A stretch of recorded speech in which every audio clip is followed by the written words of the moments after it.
ওমানে 4 বাংলাদেশির মৃত্যুর ঘটনাটি নিয়ে বর্তমানে বেশ চাঞ্চল্য সৃষ্টি হয়েছে। স্থানীয় সূত্র এবং গণমাধ্যম থেকে প্রাপ্ত তথ্যের ভিত্তিতে রহস্যময় এই ঘটনার প্রধান দিকগুলো নিচে তুলে ধরা হলো। ঘটনার প্রেক্ষাপট: ওমানের সালালাহ শহরের একটি সানাইয়া শিল্প এলাকায় একটি বদ্ধ ঘর থেকে 4 বাংলাদেশি প্রবাসীর মরদেহ উদ্ধার করে স্থানীয় পুলিশ। তারা সবাই একই রুমে থাকতেন এবং দীর্ঘ সময় ধরে তাদের কোনো সাড়া শব্দ না পেয়ে প্রতিবেশী ও সহকর্মীরা পুলিশে খবর দেন।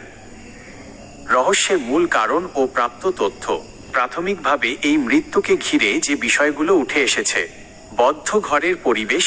মরদেহগুলো যে কক্ষ থেকে উদ্ধার করা হয়েছে সেটি ভেতর থেকে বন্ধ ছিল। ধস্তাধস্তি বা আঘাতের কোনো প্রাথমিক চিহ্ন না থাকায় বিষয়টি নিয়ে ধোঁয়াশা তৈরি হয়। জেনারেটর বা এসির গ্যাস: ধারণা করা হচ্ছে বদ্ধ ঘরে জেনারেটর বা এসির কোনো বিষাক্ত গ্যাস, কার্বন মনোক্সাইড ছড়িয়ে পড়েছিল। মরুভূমির গরমে রাতে দীর্ঘক্ষণ এসি বা জেনারেটর চলার ফলে অক্সিজেন স্বল্পতা তৈরি হওয়া প্রবাসী মৃত্যুর অন্যতম সাধারণ কারণ। খাদ্য বিষক্রিয়া: পুলিশের একটি দল এটিও খতিয়ে দেখছে যে রাতের খাবারে কোনো বিষক্রিয়া হয়েছিল কিনা। ময়নাতদন্তের অপেক্ষায়। ওমান পুলিশ মরদেহগুলো উদ্ধার করে সুলতান কাবুস হাসপাতালের মর্গে পাঠিয়েছে। ফরেনসিক রিপোর্ট আসার আগে নিশ্চিতভাবে কিছু বলা যাচ্ছে না। নিহতদের পরিচয়: নিহতরা সবাই বাংলাদেশের চট্টগ্রাম ও নোয়াখালী অঞ্চলের বাসিন্দা বলে জানা গেছে।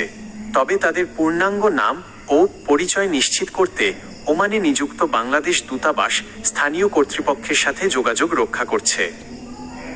বর্তমান অবস্থা: ওমান পুলিশ এলাকাটি ঘিরে রেখেছে এবং তদন্ত চালিয়ে যাচ্ছে। দূতাবাস থেকে জানানো হয়েছে যে আইনি প্রক্রিয়া শেষ হওয়ার পর এবং মৃত্যুর সঠিক কারণ নিশ্চিত হওয়ার পরই মরদেহগুলো দেশে পাঠানোর ব্যবস্থা করা হবে। সতর্কতা: প্রবাসে বদ্ধ ঘরে জেনারেটর বা ত্রুটিপূর্ণ এসি ব্যবহারের ক্ষেত্রে অত্যন্ত সতর্ক থাকা প্রয়োজন, কারণ কার্বন মনোক্সাইড গ্যাস নিঃশব্দে প্রাণঘাতী হয়ে উঠতে পারে।